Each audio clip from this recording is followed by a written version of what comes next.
Alors, soyez la bienvenue sur la scène AgroDamo.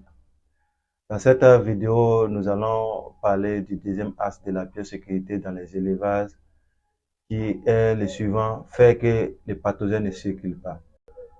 Cette phrase veut dire simplement que lorsque nous sommes dans nos bâtiments d'élevage, nous devons prendre toutes les précautions pour ne pas entretenir des contaminants dans nos différents bâtiments d'élevage. Il est à noter que les acteurs majeurs de cette contamination sont l'homme par son manque d'hygiène, les mousses, les ténébrions, les matériels de production mal entretenus. Pour cela, il est important de respecter les règles d'hygiène dans nos bâtiments.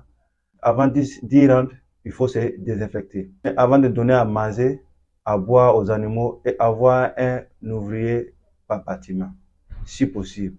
Nettoyer bien les matériels comme les abreuvoirs, les mangeoires. Stocker nos aliments dans des bâtiments propres et bien entretenus.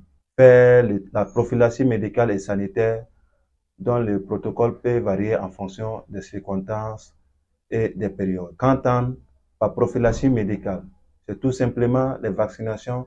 Quand on parle de vaccination, c'est faire un vaccin contre un agent susceptible d'infecter les animaux et souvent pour qui il n'y a pas de traitement curatif ayant pour but d'augmenter les anticorps contre l'agent afin que lorsque les sujets seront en contact avec ces sujets, qu'ils puissent résister.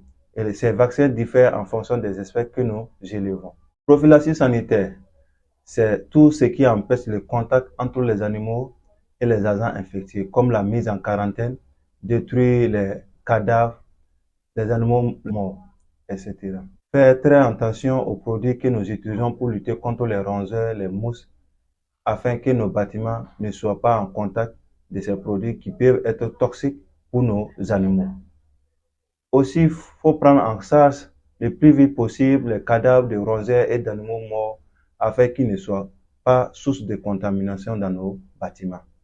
Pour terminer, il est important de respecter les posologies des différents médicaments et surtout éviter d'utiliser les antibiotiques sans l'avis de votre vétérinaire.